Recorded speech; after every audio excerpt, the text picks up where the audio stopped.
Good evening, morning, afternoon, good siesta to all of our viewers in Mexico who unfortunately cannot get a Chairs4Gaming chair using our link. I'm sorry. It's the wall. It's too tall. They can't get the ships around the wall. We're back with game 16, I think, or 15, which I think is what I said last time. So it's still possible to be one or two of those, or one, or two, of the Coldcast Marathon number 12 for Will Cheese Fail. Up here in the top left-hand side of King Sejong Station, we have absolute trash Sebi Binks. And in the bottom right, we have Lethal Liver. Lethal Liver. Or Lee the Liver, maybe. I don't know. I'm calling him Liver. Liver sounds good. Just sound. We didn't do a sound, so just make it sound like you had a small stroke. Brr. That's good enough. Also, beat. Me. Well, we hit our goal. For, we did for the story time for the giveaway. So Adam has got another story. I do. About our childhood. I do. I'm going to try and remember as much of that story as I possibly can. It's relatively vivid in my mind. And it's yeah, it's quite something. It was definitely the closest that I think I ever got in my childhood to obviously not being freaking arrested, but like I might as well have been, because if the police showed up to my door as a child, I would have basically been dead anyway. Parents would have ripped me into half. I would have been on the ground dying in my bedroom. But we'll wait until a little later. Okay. Until this game is done, probably. Okay. Because unless this game starts to get real boring and then we need something to fill, don't want to have to break the story up. So well, I don't even know what the hell is going on here. He's got an assimilator and a rando pylon. I'm assuming it's going to be proxy Stargate. Well, he put a Stargate there, so maybe not. I don't know. I literally have no clue. We got a reactor going, and that's just about the show so far. So, okay, story time it is. If you wanna cue in that story, all right, it's probably a good time. Okay, all right. So, this was the summer following the story that we had from before, I believe. Maybe even one more after that. No, probably the summer following. So I would have been probably 13 at the time, and Jeff would have been 14 going on 15. There were several of us, as there often were at that time, that we always hung out in the summer times at night playing Trackdown, all sorts of other stuff. But sometimes we just get bored of playing Trackdown, and we did lots of stupid stuff, like have one of our friends light themselves on fire and give themselves second-degree burns, trying to write his name in fire with a bottle full of gasoline. Yep. That's another story entirely. But this story is not so dangerous necessarily. We had decided that we were just going to go for a walk, and at one point, for whatever reason, and I hate to throw Jeff under the bus here, but it was his idea.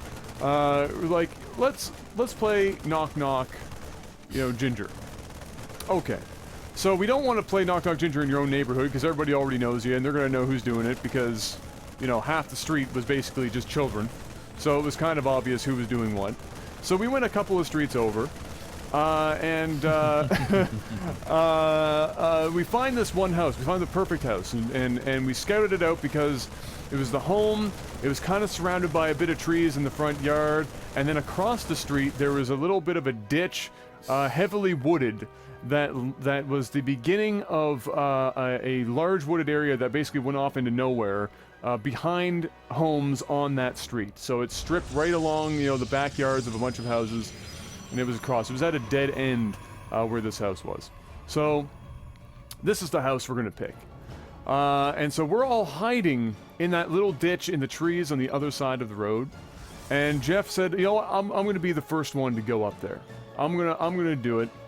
So we're all sitting in the bushes. There's probably about, I think there's maybe 5 or 6 of us. It's Jeff, myself, Cameron was there, Travis was there, T-Diz, Courtney would have been there, And Well, I don't know if Brian would be Brian there. wasn't there. Beaver was probably there. Either Matt or no, Matt wasn't there. No. In fact, that might have been all might the have been the people show? that were there. That might have been the show. So we're all in the bush. Jeff goes over to the door and he knocks on his door. Now, I unfortunately know who's in this house because they are friends of my grandmother. And I hadn't been able to say anything because you can't say shit. As a child, you have to just suck that shit up. So Jeff's at the door and he's knocking on the door and nothing's happening. So he's standing there and he turns around, he looks at us, and he shrugs his shoulders like the fuck is going on. And he turns back around, knocks on the door again, and he's not hearing any movement in the house, and so he's like, I don't know what's going on. And when he turns around the last time, the light comes on in the living room. And he's like, oh shit. And he's standing up on the doorstep. And there's nowhere really anywhere to fucking go, and it's too late because the guy's already like at the door, and there's a dog in the house. And so Jeff's immediate response is, fuck it, I'm gonna jump into this bush that's next to the doorstep. So he turns, he jumps into this giant bush and disappears entirely. Just sinks directly into this like boxwood or something, whatever the fuck it was. And the guy comes to the door and he opens the door and comes on the doorstep and he's like, I know you're out here, kids! I fucking know you're out here! And all the rest of us are on the other side of the road going, oh shit, Jeff's fucked. That's it. He's being caught right now. The dog is out. The dog is going to smell Jeff. It's game over. And sure enough, he goes back in the house. And Jeff is still in the bush. And he comes out of the bush and he runs across the street and comes into the into the ditch area with us, and we were like, holy shit, that was well done. He was like, yeah, I thought I was fucking caught. I thought I was caught.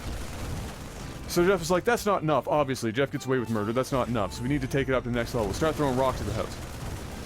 Start throwing rocks. Wow.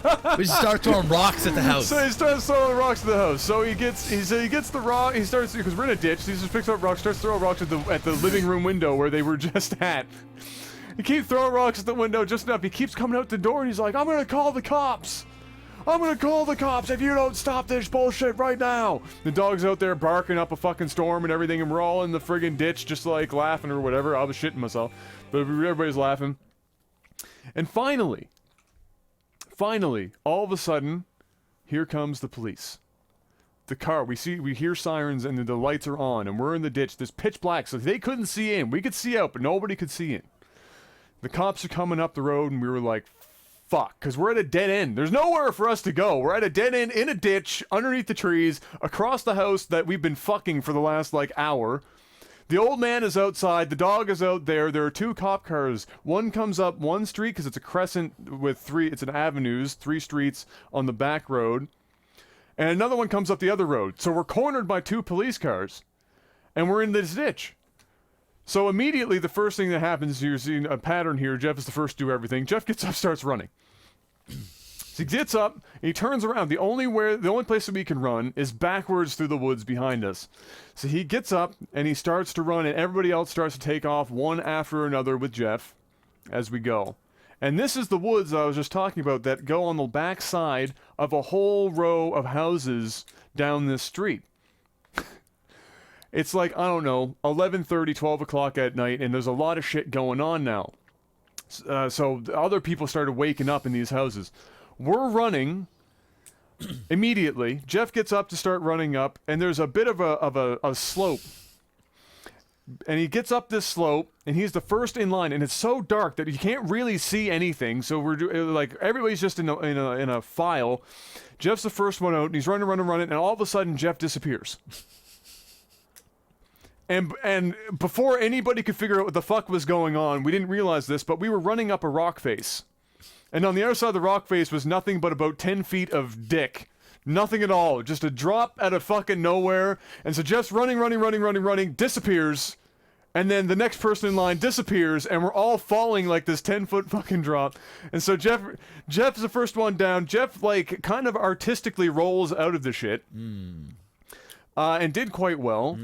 I mimicked it, but I didn't have such a great run. I rolled, and when I got back up, I ran directly into a tree. I just fucked myself up. I ran directly into a tree. Everybody else basically just fell down the hill and collected themselves, and they're all running. At that point, people in these houses started hearing where we were, and they were screaming at the cops, "They're over here! They're over here! They're over here!" So the lights start coming in our direction, and we're all fucking sprinting down in the woods behind these houses. One of us, Travis, T-Diz, had the intelligence that he was going to run out of the woods and just run up the road. And so he cuts out of the woods and runs up early. We're all screaming to not do it. We're like, don't fucking run out there. So he runs out in the middle of the road. But on the way to the middle of the road, which was his ultimate plan, he's running through somebody's yard, and there's this really low-lying bush that might have been like 6 or 8 inches tall, just that split the two like property lines. Travis is about my height. But not the most coordinated individual I've ever known. Like, you throw a ball at him, and he might be the type of guy, the ball hit his chest before his hands closed type of shit. Like, he's not really coordinated. So he was sprinting, full tilt, pitch black, doesn't see the bush, trips, and I've never seen somebody fucking faceplant so hard in my life. Pancaked, knocked out cold. Fucking starfished in the middle of somebody's yard, just completely fucked, knocked out cold. So we were like, leave him. He's fine. Leave him. We're all running through the woods. We get out the other end of the road. And we're all like, okay, what the fuck are we going to do? We managed to get out of there, and T-Diz eventually regains consciousness. The cops had given up and had circled back to try and get ahead of us on the main road. As that's happening, our master plan, because, we weren't that old, but our master plan was, all right, guys, we need to change clothes so we don't look the way we were. But we didn't have any other clothes with us. So we just started swapping clothes as we were walking down the road in the middle of the night. So T-Diz regained consciousness and had caught up with us. And now there's 5 of us or so walking in this line, one of which is a girl, walking in a line, and we start like taking sweaters and shirts off and like passing each other clothing, changing as we're going down the fucking road. And of course, Jeff starts going, so he starts fucking humming that same godforsaken Matrix song again. As this is happening, we're all changing. We're like tying sweaters around our waist. Some of us look like those like douchebags that go to the tennis court. They got like a sweater tied around their shoulders. And we get to the main road, and we're just like walking casually, and the cops roll up to us, and we're like, oh, we're fucked. There's no other group of kids for like fucking 10 kilometers on this road right now. They're gonna know it's us. And he pulled over and goes, guys, have you seen anybody suspicious running around here, like running anywhere, going anywhere? There's some kids that we're looking for right now. And we're like, no. We were just walking up from the lake down the road here. And he's like, oh, okay, well, keep your eyes up. If you see anybody, let us know. We're like, okay. It was our disguise, man. And the guys get in the car and leave. It was our disguise. We did the quick clothes switch. And we managed to fucking make it happen. The Let's friggin' go. cops are retarded. Oh, yeah. Next level dumb. But it was pretty good. It was the sweater switch, boys. The sweater switch was enough. That's all they needed. Before, they were looking for a black male wearing a black sweater, and now they had a black male wearing a blue sweater. And that was it. And that was it. I mean, that was the show. We must have looked retarded. I had a fucking mark across my forehead from running into the tree. Somebody else had a limp. I think it was Cameron, because he like ran into a stump and crushed his nutsack on it. T-Diz had a like fucked up face because he knocked himself out cold in that person's front yard. The only person that got out of there in one piece was Jeff and Courtney. Everybody else would get fucked up somehow. And we just like switched clothing. And it was enough. That's what's up, boys. Well, It was there you pretty have good. it. There you have it. Whenever you're running from the cops, just switch clothes with your compadre, and all is well. We'll be right back right after this, boys.